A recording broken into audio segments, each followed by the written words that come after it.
these are the angular formulas. They are, again, exactly the same as their angular counterparts, sorry, as their linear counterparts. I'm going to swap those words around way too much. And if you look at the top of the course official formula sheet, there's extra copies up here if you still need one. There is one column for the linear Fantastic Four, and there is an up till now unused adjacent column for the angular counterparts, aptly labeled angular at the top. So they're very similar. They will be laid out similarly in all of the official materials to correlate to that. And additionally, much like how in all the sci-fi where these mirror universes exist, there has to be some way to travel between them. There needs to be some sort of way to convert linear into angular and vice versa. So there's additional formulas. They are specifically listed between the two columns on the formula sheet, and so they will be placed in the same place on the board. These are the three formulas that translate linear displacement, velocity, and acceleration into angular displacement, velocity, and acceleration. Note, they're all basically the same formula. You just multiply the angular one by the radius of whatever object is doing the rotating, and then you get the linear version. Radius is the key to universal travel, apparently. Radius is specifically what translates one into the other. The reason for that is, I wish I actually had a smaller bike tire. Ow.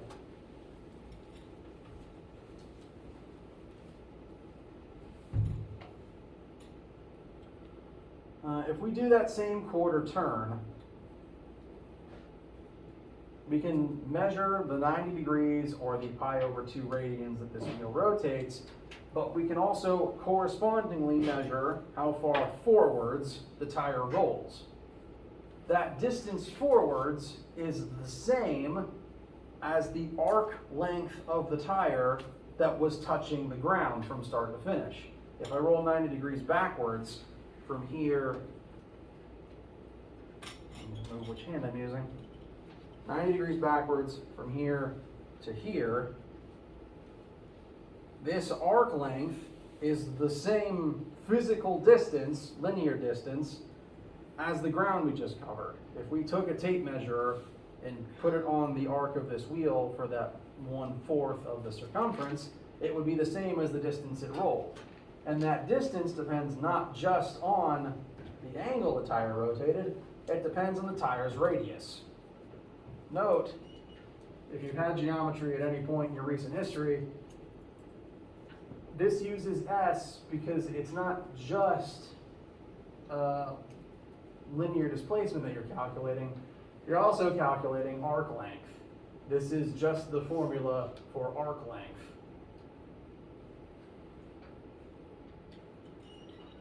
And note, if this wheel was a different size, if it had a different radius, it would roll a different distance for that same angle measure. A quarter turn on a smaller tire would not take you this far forwards. It would have to rotate more times to cover the same distance. Similarly, if I had a bigger tire, it would roll further in a quarter turn because it would have a bigger arc length for that one turn. 1/4 of the tire would cover more distance. Does this sound, is this confusing? And or does this ring any bells for you guys? Okay, no one's shaking their head at least, that's good. How does this feel? Is there any confusion at all? It is also okay if you don't know what you don't know. It is all right if the lesson today needs a little while to set in your brains. Because these are technically a bunch of new formulas.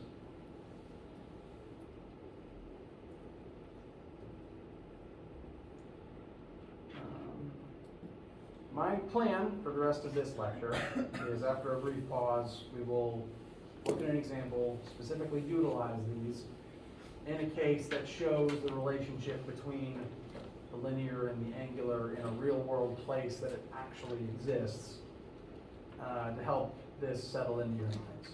So, bathroom or water, we can take a quick break here, and when we come back, we'll use these in a quick example.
Alright.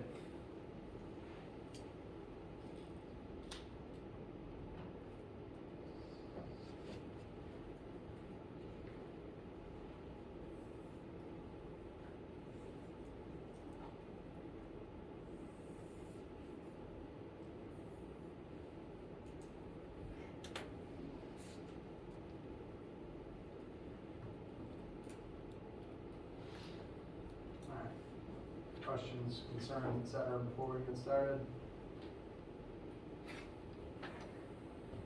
All right. So, in your vehicle, in your car, there is an RPM meter. Usually it's the dial to the left that most people don't pay any attention to because it's not the speedometer and it's not the gas meter. I don't notice it much myself. Most people who actually pay attention to that particular gauge are either car enthusiasts or they drive a stick shift. Those are the two main times where it would come up.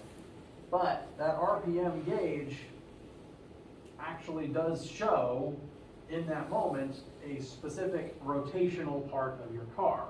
Because RPM, rotations per minute, is another measure for angular velocity.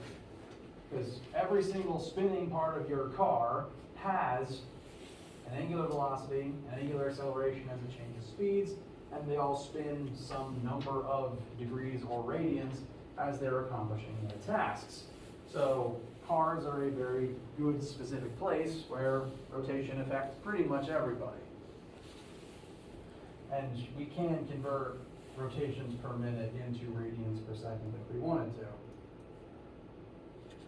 So that's one place where it shows up in your daily commute. And we're going to look at the motion of a car, namely the motion of its tires as it goes through a period of motion. The car is going to start with an initial linear velocity of 29 meters per second. Then the driver is going to hit the brakes to begin decelerating at a nice slow pace of 1.75 meters per second. Since we're slowing down, we're going to make that a negative number. The radius of the car's tires, radius specifically being the distance from the center to the edge, that's the one that we want. Radius of the tires is 0.33 meters per second. 0.33 meters, excuse me. And we're going to pay attention to what the tires are doing as the car slows down.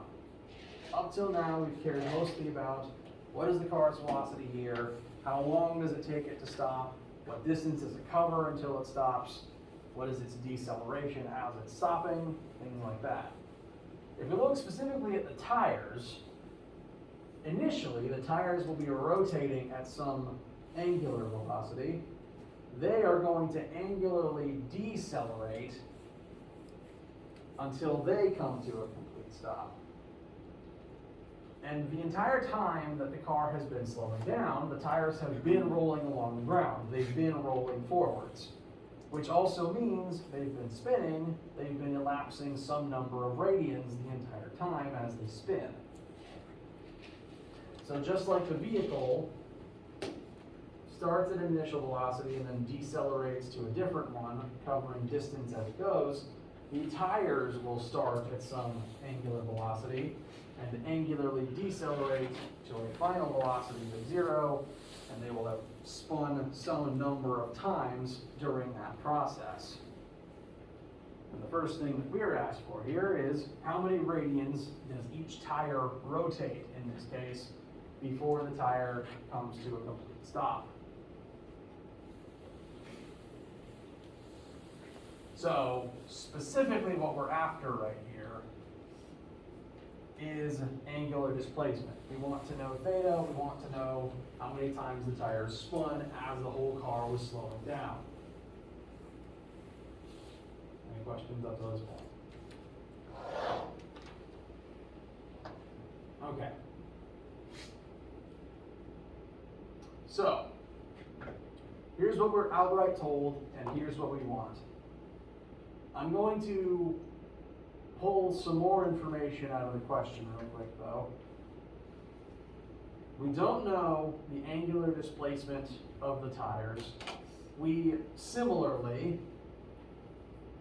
don't know the linear displacement of the vehicle either. We don't know how far forward it moved as it slowed down. We also, therefore, don't know how many times the wheels spun. But we were told the wheel's final velocity, its linear final velocity, is 0 meters per second, as we're coming to a complete stop. And it shouldn't come as a surprise that if a wheel is not rolling forwards, it's not rolling, period. So if linear anything is 0, the angular counterpart will also be 0. So we can go ahead and set omega, wow, I'm saying initial this whole time. Final velocity is going to be 0, therefore final omega is going to be 0.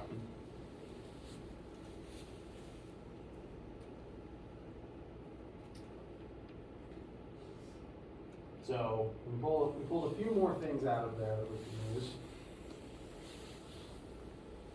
And again, the first thing we've been asked is how many radians does each tire rotate before the car stops? So we're after delta theta.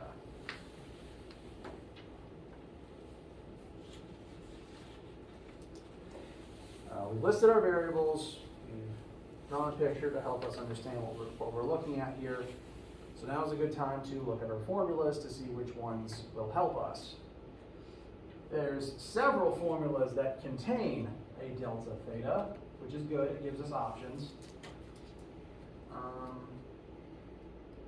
Looking specifically at the normal angular Fantastic Four, There's 3 formulas that have a delta theta in them. However, this particular formula has the same restriction that its linear counterpart does. The linear v equals x over t formula does not work if you're accelerating. This assumes constant velocity. The same is true for this one. If you are angularly accelerating, this formula doesn't work. So that just leaves us with 2 formulas with theta in it in this column. But they're both good formulas. One of them can get us where we want to go. But there is a third formula up here that has theta in it, and that is the translation formula. There's 2 paths we can take here.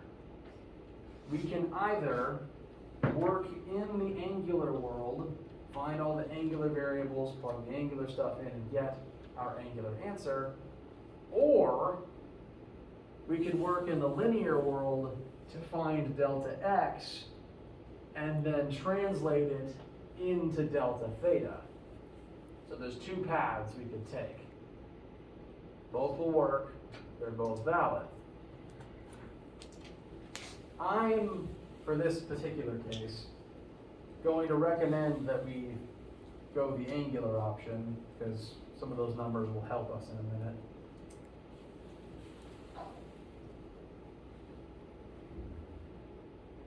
Which leaves us 2 entirely angular formulas that contain theta.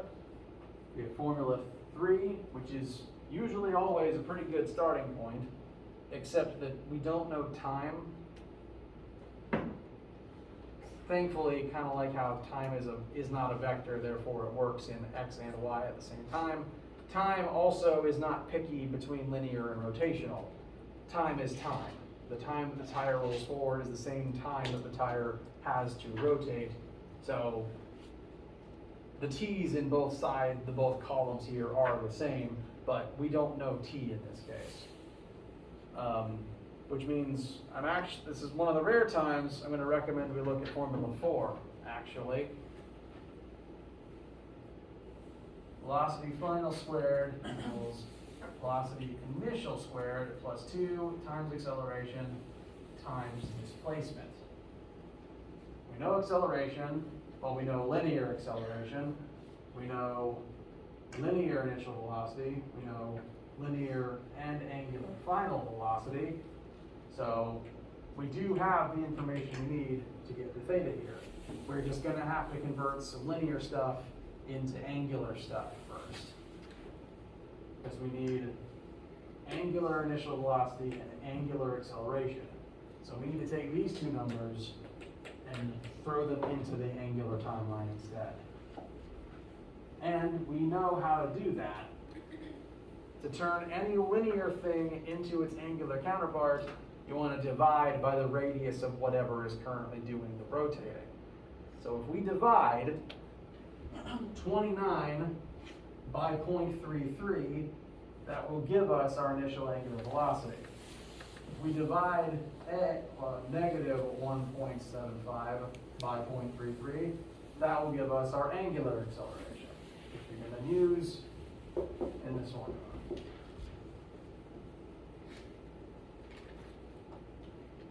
Any questions, issues up till now?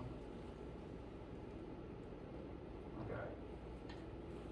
I am going to show that calculation for the sake of your notes. V equals R times omega. 29 equals 0.33 times omega. Therefore, omega will be, I have 88.88. Does anyone disagree?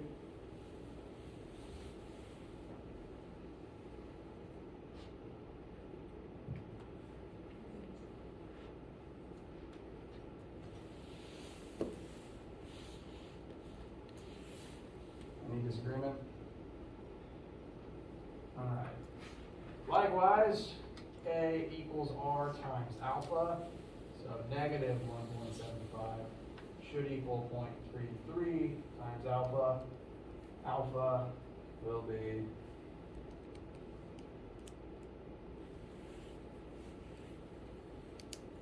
I've got negative 5.30.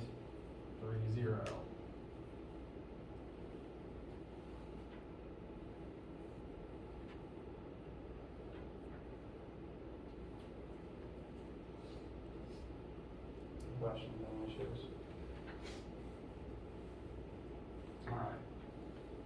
So we now have those angular counterparts.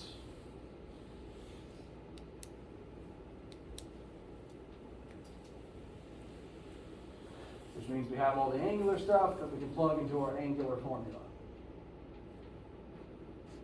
Final angular velocity, 0 squared, will equal our initial angular velocity, 87.88 squared, plus 2 times angular acceleration, 5.30 times delta theta.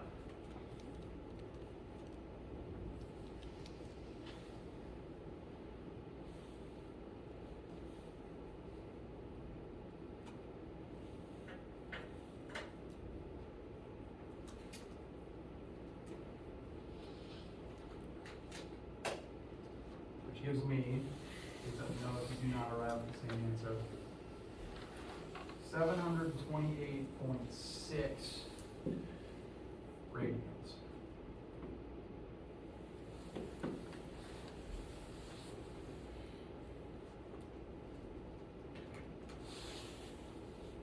Which by my math would correspond to about 116 rotations. How's this feel?